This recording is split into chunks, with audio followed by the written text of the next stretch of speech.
Oh no! Did we sleep too long? My beard is so long. Oh. It's been 7 years. Well, what year is it? how long has it been? 2 years? Yeah, a long time. So let's see what's new in the world today. In the world of Carcassonne or the world of the world? Oh, please, let's just go to Carcassonne, because I have a sneaking suspicion, as much of an influence as our show has, Mm-hmm. Oh, yes. the world may have changed since we've last had an episode. All our sponsors dropped us. We're now just doing this on our shoestring budget. Mm-hmm. So hello, everybody. It hasn't changed. You can still listen to us chew our food. Oh, yes. The audio delight that is just listening to people like move their chairs around and Eat toast. clinking on plates and stuff. That's all the same. As is the Carcassonne. I do have a cup of coffee, though. Mm. Maybe we should talk about the coffee that we're drinking. Do people care? Oh, sure. Why not? What are you drinking? I have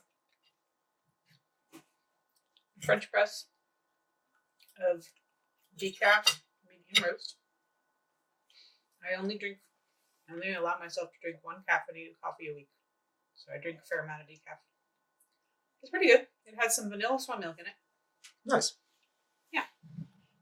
I went out and ran some errands this morning while Megan was still asleep, and I picked up a cup of decaf Bull City blend.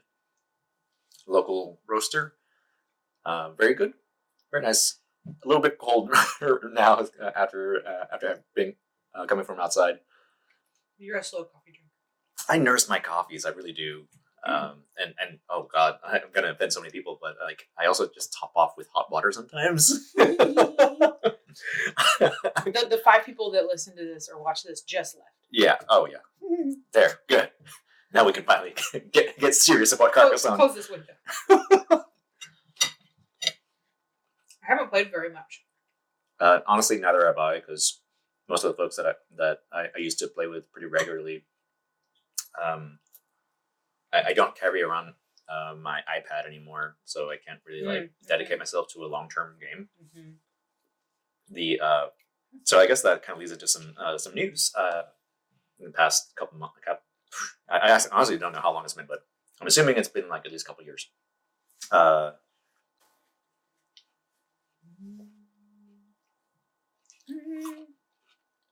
Yeah, also, the thrilling aspect of watching the show is me dithering over where to put this. I've started playing Tetris 99, which has made me a better decision maker in Tetris. Oh, yeah? I used to be really bad at it. Now I'm only kind of bad at it. I remember for a long time we had a running joke about the term Tetris panic. Mm-hmm. And I think most people have a sense of what that would be, but if you could explain that a little bit. When you have it, you're just sort of placing pieces without any planning, and you're just kind of floating along because it seems okay, and then you're given something that doesn't have a home, and you also aren't familiar with the rotation pattern, so you just kind of keep drifting it left and right until you panic and you drop it, and then that cascades very quickly into the rest of them, and then you top out very quickly. And also, if you're like me, you scream the whole time. The games were short. They're not as short anymore. Yeah, you don't see a lot of screaming in the classic Tetris World Championship. The audience does. Oh, that is true. They yell boom and neck. That's a new thing. Relatively speaking, boom came from the documentary that they did a while back. And people just got into the habit of that. I have forgotten what to do with roads. I'll just put it there out of my way. Sure. So to remind folks of what this show is. Remind me what it is.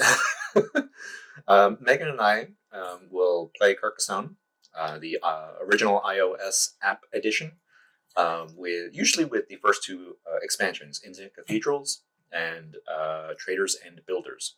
And the river. And we also play with the river. And we will give you the audio delight that is listening to us eat breakfast and drink coffee while we play. Other than that, very much just a light little chat show. Oh, this piece is coming out early. yes, it is. This is a double or nothing. Mm-hmm. It's early in the game. Sure. Gonna give it a shot. Since I had this builder on my city, I can go again. Just make it a bigger mess. Speaking of Tetris Panic. No pressure. What if I do that? That's the thing I can do. Sure. Yeah.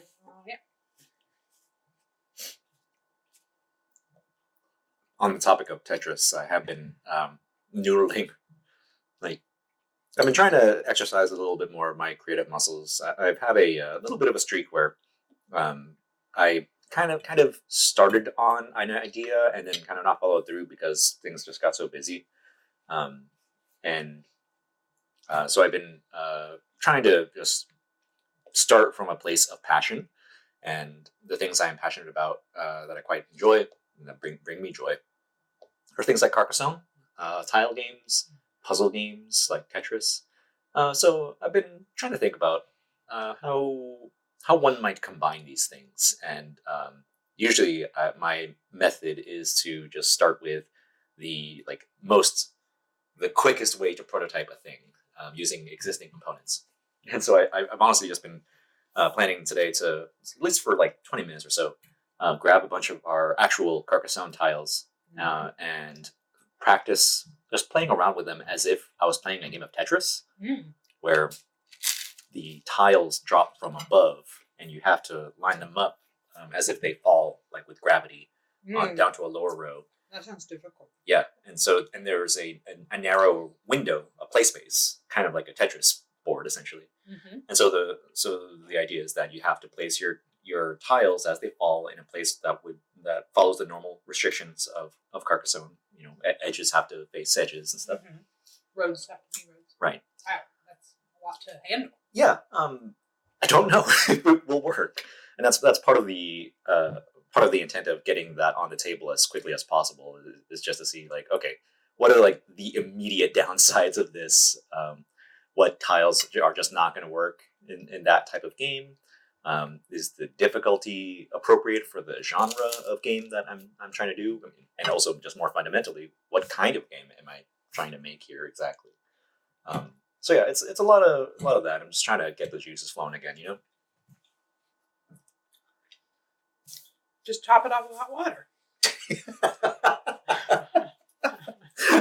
Just yeah, okay. Is that what you're saying? Is that the metaphor? Yeah. Yes. Oh, that I don't even put that there. Yeah. I at least remember that. I want to put it with my existing city, but that's not going to work out. Yeah, typically you don't want to put Stuffy. you don't want to have an open edge of a city facing into the play space, because like then you're very dependent on this type of piece, for example. And if your opponent gets it, it's bad news bears. But I am hoping that it's still fairly early. There's still 96 pieces. Oh gosh, yes. We don't restrict ourselves to not look ahead at the pieces, but I try not to do it. Because you can't do that in the meat world. Yeah, that's true. I mean, if I was playing online, then and it's asynchronous, where my opponent is not even at the table. Yeah. Then I'll take all the time in the world and do that. And there's an appeal to that because I think there's a concept that James Ernest talked about when he made this game called Tack. That was based on a series of fantasy novels by Patrick Rothfuss. And in the design of this little abstract game that he made, he also consulted with the author to figure out, like, what is the culture that made this game and what does this game mean to them. And one of the concepts that they sort of settled on was the idea that everybody who plays this wants to play a beautiful game. So James Ernest and Patrick Rothfuss borrowed this idea from I believe from Go and the player culture around Go, where they will allow you to backtrack and undo like one or two moves. Really? Yeah, and just reset. To make a good game. Just so that if you, I mean, I don't know if this is true in competition. I doubt it is, but in like casual games, I think that the the courtesy is in favor of like assuming that you will try to play your best, and if there's an obvious fumble or whatever, then your opponent typically will let you backtrack. I think that's very kind. I think you'll see a lot of this same thing at pre-release events in Magic the Gathering, where the set is brand new to everybody, and so everyone's sort of experiencing this for the first time. There's going to be rules mistakes. There are going to be judges there to help you learn about what all these new mechanics do and how they interact with each other. So I kind of like that vibe. I generally like that spirit. So anyway, I don't even know how we got to there, but it's one of those things that I kind of dig. I just like how culture can be reflected in gameplay and vice versa. Oh, very much so. Like I can't play games with somebody who wants to undo more. Even one turn is kind of much. But I'm also not there to play a beautiful game. I'm there to have a good time. And reversing turns is not a good time for me.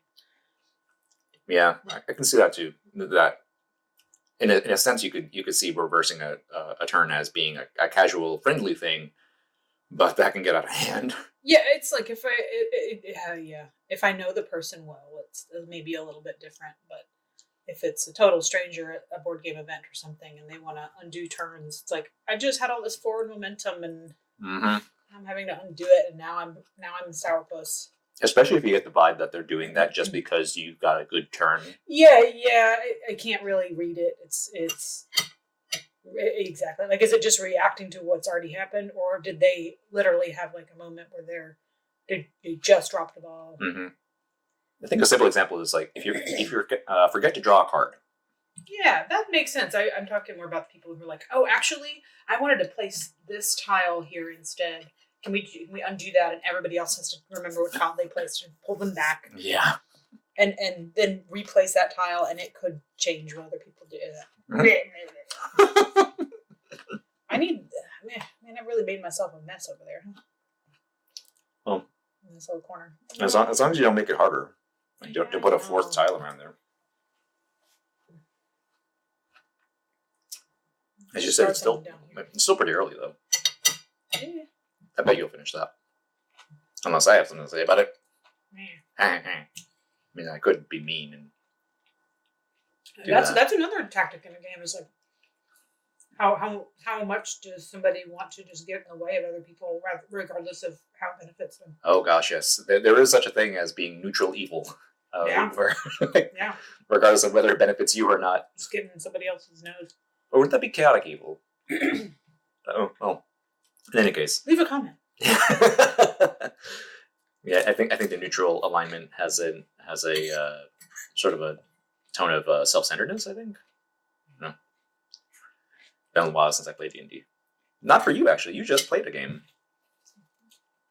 After about as long as this has been on pause. It was returning to an old campaign for a one night only event, as I understand it. Yeah, I think it's just starting back up again. Oh. On a regular basis. Oh wait, over here. I enjoy D&D. I did not grow up playing it, and I often forget the very basic rules. But I have a good time. But I think that just reflects, how I play any board game. I'm more there for the company and the flavor or theme rather than the nitty gritty of a game. There are very few that I'm into it just for the grittiness of a game. God, this beast. This beast. And the fact that your builder's on that city as well, it doesn't give you many opportunities. I also do this a lot. Let's see, if I put it anywhere else, you're not on that. I'm not. But you could be. But you could also compete with me on that. Yeah, I could put my double guy. Yeah. My twins. Mm-hmm. Hi. And actually, that interaction just now is something that I've always been I try to be mindful of it, because it's easy to get carried away of like, oh, you could do this, or you could do this, you could do this, and I don't want to coach too much, because that can be annoying, and I know I have that bad habit of it in myself. So I think it just comes from making the things, Yeah, because I get into the mode I get into the mode of I'm having to teach a brand new game, like a prototype. Mm-hmm.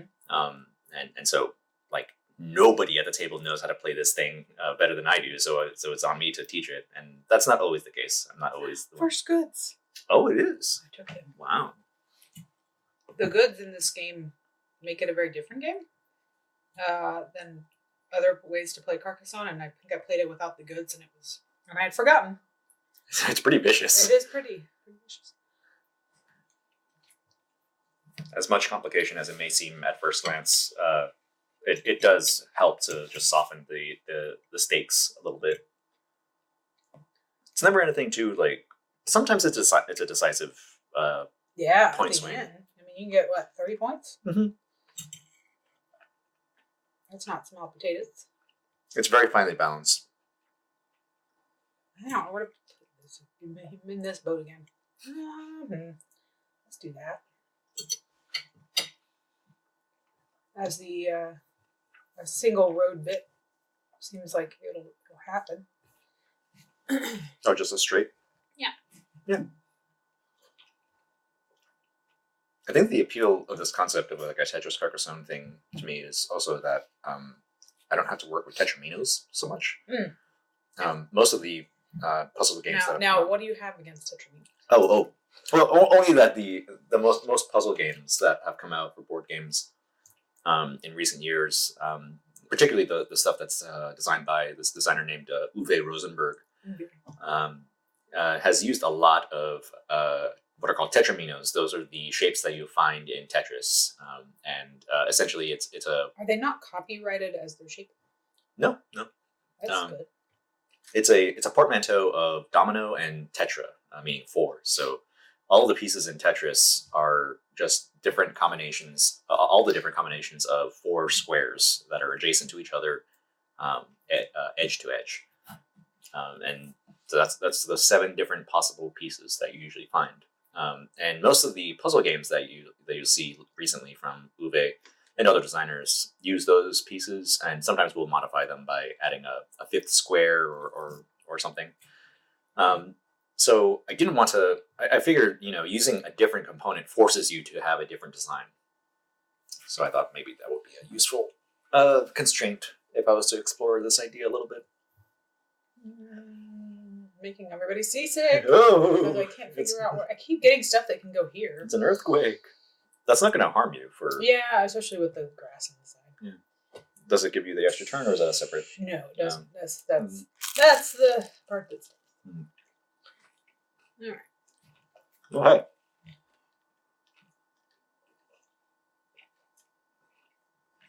So, do each one of these the styles of pieces in like pro play have a name, like a left leaning elbow and a right leaning elbow? Okay, that's a funny joke because there was a Twitter meme that went around where someone had photoshopped names onto the pieces on a scan of the original player handbook from the original Tetris cartridge, and they had names like Smash Boy for the square, and things like that. And it was such a convincing Photoshop that it made it onto a question in Jeopardy and was presented as if it were. Oh my goodness! As if it were. Did they have to retract that? I don't know. I'm not sure how they dealt with it because if I was a contestant and you knew, and I knew that was just a Twitter meme, even though it's not a given fact, but it could be knowledge. It certainly showed that they did not do any fact checking on that. They just they must have seen that meme circulating, didn't double check to see if it was actually looked very convincing. It did. I will say, and it's not without precedent that old Nintendo games would have had, like Bobson Dugnut, and Mike Truck. Silly names were pretty common. Also, kind of still are. But in this case, no, they don't. My favorite Final Fantasy character, Bobson Dugnut. Yes, my favorite waifu, Mike Truck. But no, they don't have names in that sense. Usually, they're named after letters of the alphabet. Right. So IPs. On IPs. What do they call the square? O. Oh. It's an O piece. It took me a moment to understand. That was the answer. J and R are the two like L-shaped. Oh, you know what? I should have remembered this from that Puyo Tetris amazing story. Yeah, because the characters on the names. Tetris side were named after the letters. And it's it's like it's JRZSOI.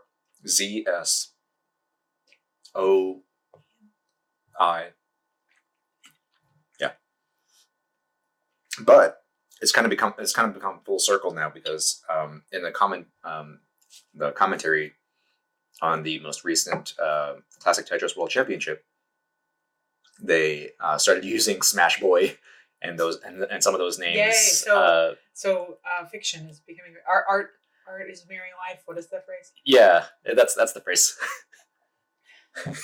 Yeah, sure. The it's just funny because like now retroactively it's become sort of fact. Yeah. Well, Jeopardy is just from the future. Yeah. Future Jeopardy. They taped it in the past. About the future. Oh, yeah. Look at that. Oh, boy. Yes, there's 2 goods on it, but that'd be a lot of points for me. I would only be tying you for both of them. I would not gain anything, and I would end up giving you back your builder. Yeah. I've had a builder drought since the beginning of the game. Oh. This often happens with me. So you just put your builder out as soon as you can? Yeah. But then I build something really like Winchester House, and it's never completed. Sometimes it works out, though. Very rarely. Then it's like a fun, like, oh, and a clutch. I won by a point. Surround a church with a church. I'm not going to make him more churchy, though. Just a road guy. There's a common habit that I've seen risky Tetris players take where they'll use an eyepiece and put it off to the side just so they can continue building a more Tetris-ready well, a big gap. And so they'll bypass, like, say they're playing at a very high level and they have room to make 3 lines in a row, like triple, using that eyepiece. But they want to save it, and because they want to get the full Tetris and get the full points. Isn't that the devil's game? It is. It's saving that eyepiece. It is because on your shoulder. Because you have no guarantee in this particular format of getting another eyepiece anytime soon. Yeah. So they're just kind of it's hard to say they're even banking on something, but so it's like hard to say they're even really banking on any particular chance that they're going to be getting that eyepiece. They're just it's human nature. It's really just hoping. Yeah. Because like a bot wouldn't do that, I'm sure. Probably not. It's hard to say, but I think I guess it would be depending on how it's programmed. Yeah, that would be the person. They're I think maybe what it is that they're banking on their own skill.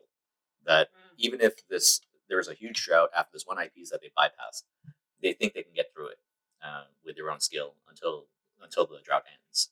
But if they're lucky, there won't be a drought, and they'll just get that Tetris, and the risk will be rewarded.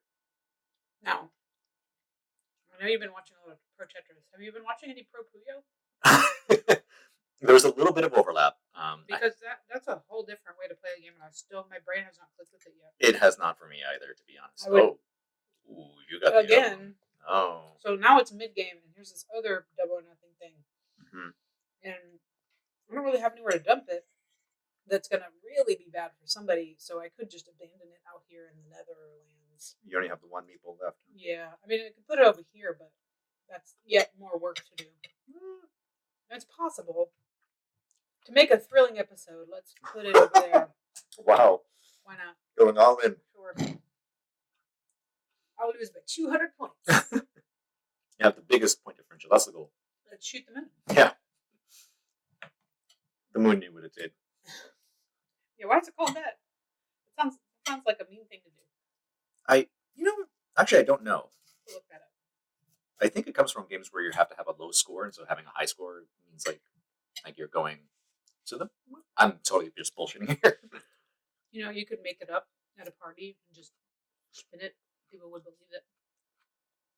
I used to be so good at that. It's a good skill. What's that? I guess it's an enviable skill if you can't do it. I'm a bad bullshitter. I bad at hitting people, cranks, not my thing. Mm. All right, so I'm considering putting this here simply to get a meeple back. It'll benefit you, but I could get a couple points out of it too. I think a meeple and points is worth it. Yeah. And then this one leaves the church. Well, again, you would love Yeah. this. Great. All right, just slow and steady here. Now, where have you been? Oh, you have your builder though on a drought. Yeah, Kind of in the middle there. it's been stuck there, but actually, very similar piece dependency. I need to keep up for that. Mm-hmm. Sure. Yeah. I think we're getting.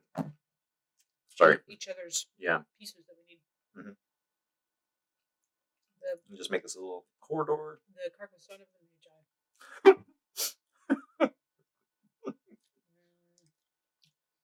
I cut off my hair to give you an elbow. I sold my pocket watch to give you a cloister. I can't use either of those. This is a horrible holiday. Oh, I can get a. Oh, hey, there you go. Go back that way. Yeah.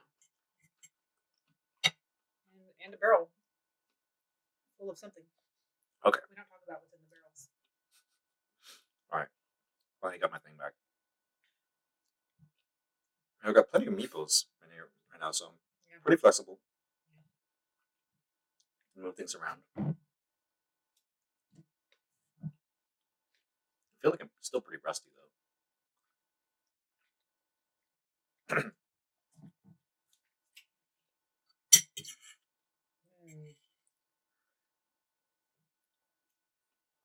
I'm not been great at making roads that I can add on to and be so beneficial for my point pool, so So you're just doing I just kind of looking out when there's an opening. I think I'll close off this thingy. Typically I don't do a thief on a road that has two open ends on it, and I won't now. Yeah. What a twist! I'm overly cautious a little bit. I mean, I'm sitting there with 5 meeples. Like, Hey! Yeah, I'm glad I have the ammo now. Jeez. It took too long to pay out, though. Okay, now I have this other one here. Let's start chipping away at. It has a road thing. Oh well. I'm going for it. Wow.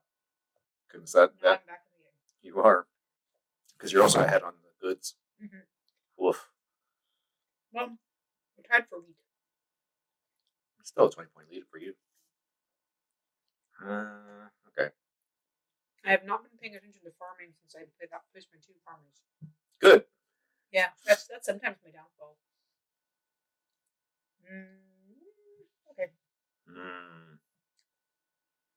Oh, come on.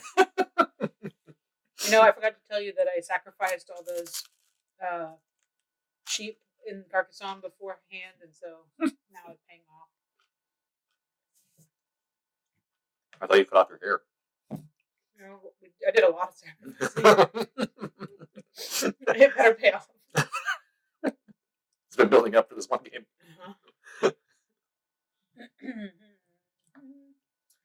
Okay, what is this funny thing you got going on in the end here? Nothing anymore. Really? I just developed that. And then you it's like the rest of development. Yeah. Yeah. A little bit like Durham. No. It keeps going up. Yeah, that's true. It hasn't hit its cap yet. I'm sure it will. Oof, now there's too many options, and now I don't know. How can it benefit my farmers? I'm kind of close. That one's pretty sealed off, yeah. Sealed off in a lot of places. Well, let's see what happens. Oh yeah. I mean, at least it gets me road points. Double road points because of the end. Yeah. I always think of it as a pond, but I guess it isn't. Yeah, I mean, you see the pond more. Why the pond doubles the value of a road, I'm not sure. I mean, I know every hotel I've ever stayed in has a pond. Yeah, the good ones. Is that supposed to be like the pool? Oh yeah, it's the little motel. Mhm. Oh, Yeah. it all makes sense now. Mhm. That's what the show is, making sense of the world. Hmm. All right, I rounded that corner faster than I thought it would, so I'll put a builder on it.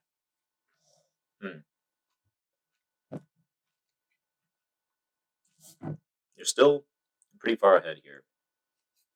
So I think what I'll do is That.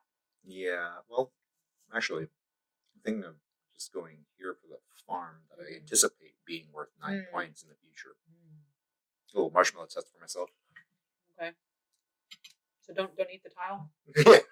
right away. Yeah. Look, if I don't eat the tile now, I'll get 2 tiles in the future. Yeah. Or I guess rather two cities in the future. Oh, I made a terrible road down there, but Oh, but it is something to add to. where is it? It's not terrible. I can put stuff on it. Oh, but I can add to it, but it's just endless. yeah. That would only be.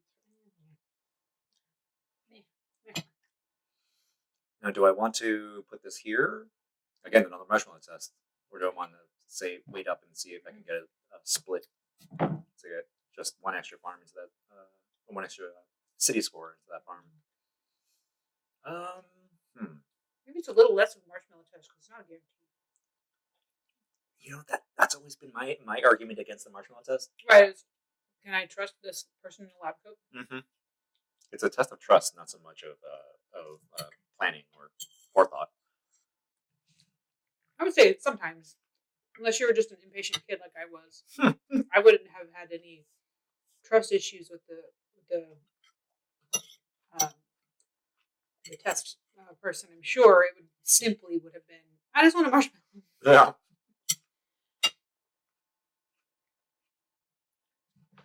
In your case, though, what is the discovery about your adulthood that would have been predicted by that? Yeah.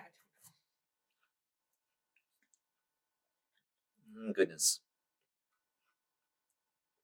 Get an extra turn out of this anyway.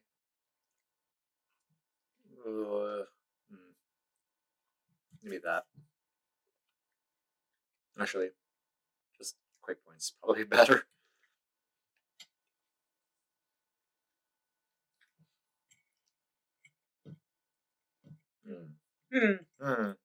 That's what this show is called. The best audio content. This is not a double or nothing. It's just a basic. There we go. Boom. Yeah, boom. Tetris for Daniel.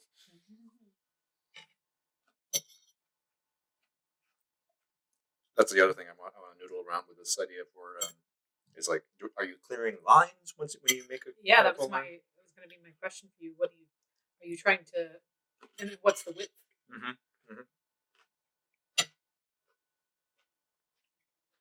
Well, yeah, I don't know what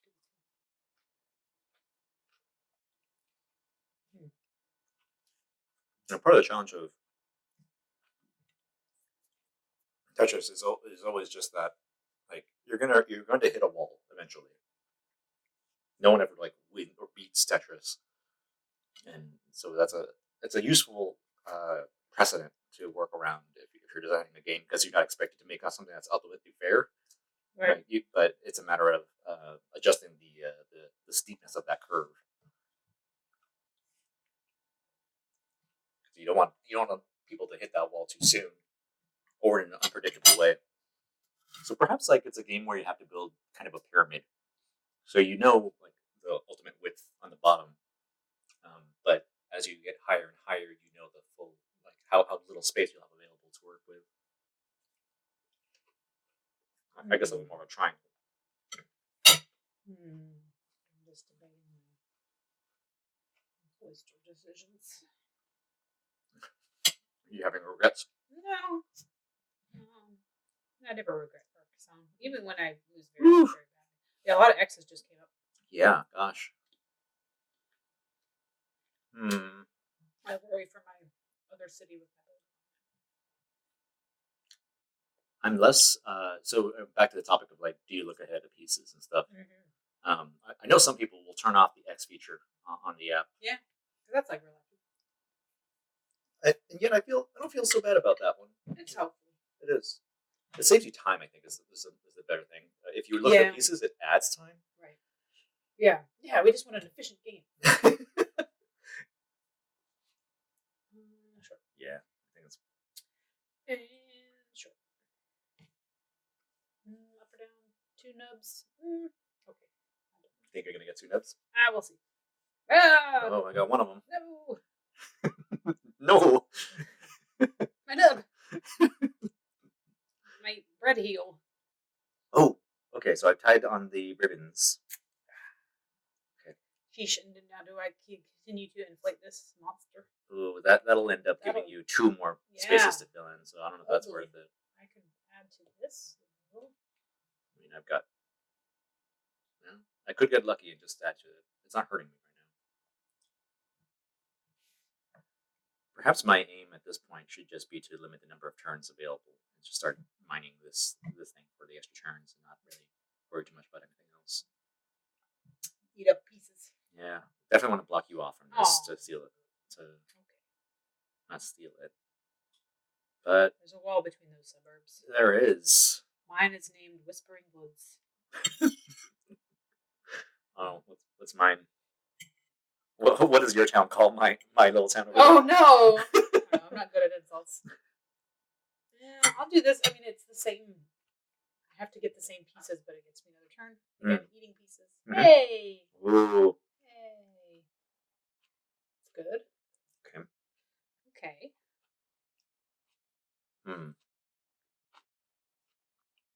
All right. Just getting more turns. That's the idea. Oh, no. I don't know if that would fit. Yeah, that would fit. Oh, okay. You can have that nubbin. Okay, thanks. I appreciate it. I need the help. Oh, man. I mean, we're pretty close in base points. Yeah, that's the... Oof.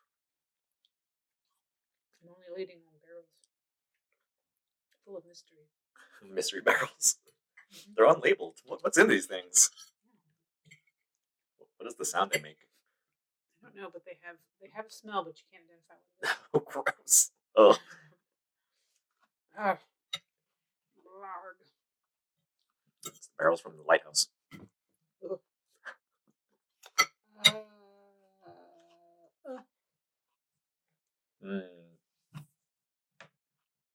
Okay. See, when there's so fewer pieces left and fewer options of where to place them, the turns just go so fast. Does that cause the Tetris panic very much? No. I like the shapes that the maps make. And you can tell a map that's been played by like a mean player or whatever. Oh, hey, you got your thing. Woof, woof, woof.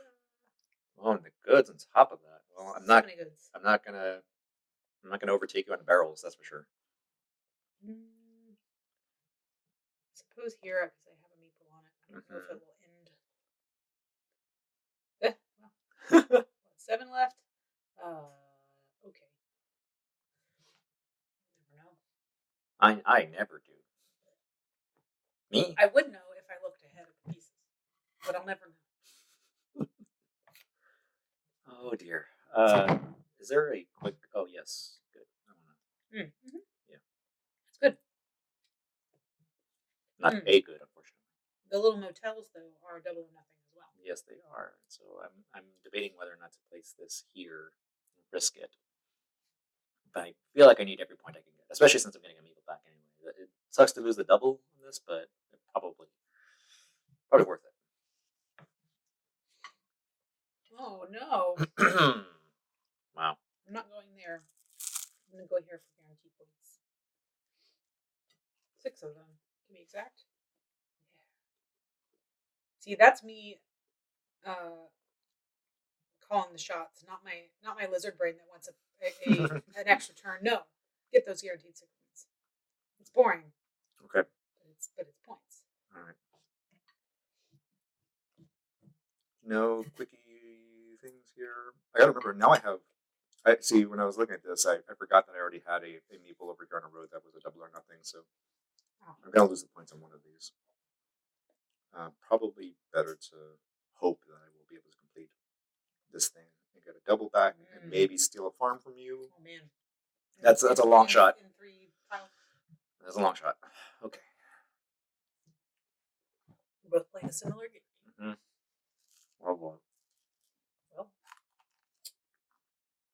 Well, this would give me 3 points. Oh yeah. Okay. I get another turn. Hey, and it's the end of that road. Woof. And I'll get a point for being in that. Mm-hmm. Woohoo! Dang. Last time. It was all thanks to that one city. I should have been meaner. I closed it off or something. Yeah, you could have sealed it off from the beginning, and then I would have been out a meeple and my builder. Mm-hmm. See, kids, this is why you should be as mean as possible at all times. Every time. To possibly benefit yourself, but mostly just to ruin other people's situations. So I've got a farmer here already to go into that field.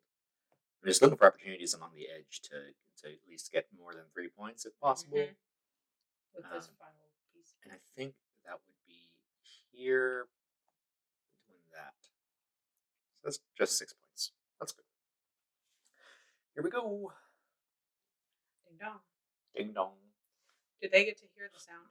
No, unfortunately, I can't. So right now it would be going bing, bling, bling, bling, clippy, cloppy. Clippy, cloppy. No, wait, that's a farm. It's moo. Meh. Wait. More. Wow, farm points. Whew. Yep. Oh, I needed that. Yep. Oh, wait.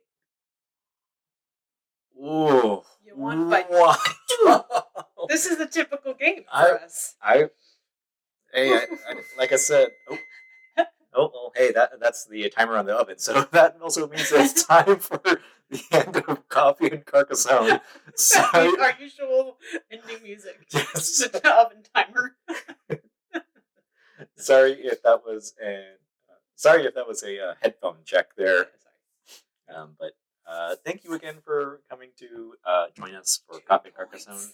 2 points. I'm gonna get those 2 points. All right. Well, we don't know when we're going to do this again, but see you next time. Bye.